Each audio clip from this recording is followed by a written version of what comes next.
രാഷ്ട്രീയക്കാർക്ക് police സ്റ്റേഷനിൽ ഇടമുണ്ടായിരിക്കണം. അതായത് ഒരു ബ്ലോക്ക് കോൺഗ്രസ് സെക്രട്ടറി പ്രസിഡന്റ് അവിടെ കയറി ചെന്നാൽ അയാൾക്ക് അവിടെ ഇരിക്കാൻ കസേര ഉണ്ടായിരിക്കണം. പോലീസ് സ്റ്റേഷനുകൾ CPIMകാരായിട്ടുള്ള ആളുകൾ അവരാണല്ലോ ഭരിക്കുന്നത്. അവർ കയറി ചെല്ലുമ്പോൾ പൊളിറ്റിക്കൽ ലീഡേഴ്സ് ആയിട്ടുള്ള താഴെത്തട്ടിലെ മനുഷ്യന്മാർക്ക് ഒരു റെസ്പെക്റ്റ് ഉണ്ടായിരുന്നില്ല. ഇതാണ് കഴിഞ്ഞ 10 വർഷക്കാലത്തെ പിണറായി വിജയൻ്റെ ഭരണത്തിലെ ഏറ്റവും വലിയ പരാജയങ്ങളിൽ ഒന്ന്. അദ്ദേഹത്തിൻ്റെ നേതൃത്വത്തിൽ ഈ പാർട്ടി ഇനി തുടരേണ്ടതില്ല എന്ന് CPIMകാർ തന്നെ തീരുമാനിച്ചത് താഴെത്തട്ടിൽ കൊടി പിടിച്ചും പോസ്റ്റർ ഒട്ടിച്ചും മുദ്രാവാക്യം വിളിച്ചും നടന്നവരെ ലോക്കൽ SHOമാർ അധിക്ഷേപിക്കുന്നു. അത് പറയാൻ പിണറായി വിജയൻ്റെയോ ആഫീസിൽ കയറി ചെല്ലാൻ പറ്റില്ല. ഒരു ജില്ലാ സെക്രട്ടറിക്ക് പിണറായി വിജയൻ്റെ ആഫീസിൽ പോയിട്ട് ഇങ്ങനെ പ്രശ്നമുണ്ടെന്ന് പറയാൻ പറ്റില്ല. സമ്മേളനത്തിൽ വിമർശിക്കാൻ പറ്റില്ല. എല്ലാ സമ്മേളനത്തിലും പിണറായി വിജയൻ വന്നിരിക്കുകയാണ്. അങ്ങനെയാണെങ്കിൽ വോട്ട് ചെയ്യുന്നതിന് ആരും കാണത്തില്ലല്ലോ, തോൽപ്പിച്ചോളാൻ. ആ പരിപാടി വേണ്ട. ഈ പാർട്ടി എന്ന് പറഞ്ഞ് ഞങ്ങൾ കെട്ടിപ്പിടിച്ചുണ്ടാക്കിയതാണ്. ആ പാർട്ടിയിൽ നിങ്ങളെ ഏൽപ്പിക്കുക ഭരിക്കാൻ. നിങ്ങളെന്നിട്ട് നിങ്ങളും പി ശശിയും കൂടെ ഒറ്റയ്ക്ക് ഭരിക്കുക. നമുക്കൊരു റോളും ഇല്ല. ആ പരിപാടി വേണ്ടെന്ന് തീരുമാനിച്ചത്.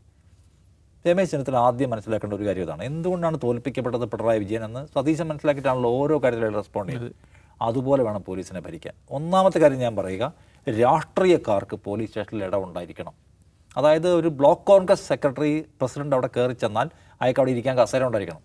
അയാളൊരു കാര്യത്തിൽ ഇടപെടാൻ തീരുമാനിച്ചാൽ അയാളെയും കൂടി കേട്ടുകൊണ്ട് വേണം ആ കേസിൽ പരിഹാരം ഉണ്ടാക്കാൻ. അല്ലാതെ ബ്ലോക്ക് കോൺഗ്രസിൻ്റെ പ്രസിഡന്റ് വന്നിരിക്കുന്നു, അല്ലെങ്കിൽ മുസ്ലിം ലീഗിൻ്റെ അല്ലെങ്കിൽ ഏതെങ്കിലും RSPയുടെ ഒരു ശാഖാ സെക്രട്ടറി ഓർ ലോക്കൽ നേതാവ് കയറി വന്നാൽ താൻ പണി നോക്കുക, എനിക്കറിയാം ചെയ്യാമെന്ന് പറഞ്ഞൊരു SI ഉണ്ടെങ്കിൽ അയാളെ വാഴിക്കാൻ പാടില്ല എന്ന തീരുമാനം എടുക്കാൻ പറ്റണം.